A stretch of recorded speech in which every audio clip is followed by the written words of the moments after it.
Pemerintah Aceh berencana membuka perjalanan umrah dengan kapal pesiar rute Banda Aceh Jeddah, Arab Saudi pada 2023. Perjalanan ibadah dengan kapal pesiar akan menjadi yang pertama di Indonesia.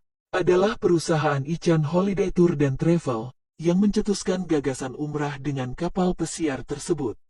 Hal itu disampaikan oleh CEO Ican Holiday Tour dan Travel, Sandy Majafara saat melakukan kunjungan ke kantor harian Serambi Indonesia terletak di Jalan Raya Lambaro, KM 4,5 Desa Menasah Manyang, Kecamatan Ingin Jaya, Aceh Besar, Kamis tanggal 24 Maret tahun 2022.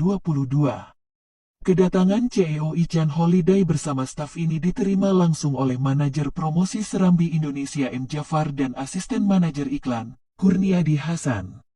Pihak Ican Holiday berkomitmen ingin menawarkan pengalaman baru kepada jamaah umrah asal Aceh, dengan melayari samudera hingga Laut Arab hingga berakhir di Laut Merah, tempat kota Jeddah berada. Katanya, dengan umrah kapal pesiar ini, semboyan Aceh sebagai Serambi Mekah semakin nyata adanya. Jika sudah terwujud, maka umrah atau berangkat ke Tanah Suci dengan kapal laut, bak napak tilas bagi orang-orang Aceh, karena puluhan tahun lalu, orang Aceh maupun Nusantara bertolak ke Saudi melalui Aceh dengan kapal laut. Terima kasih banyak saya ucapkan buat yang sudah nonton dari awal sampai akhir. Jangan lupa di like, share, and subscribe.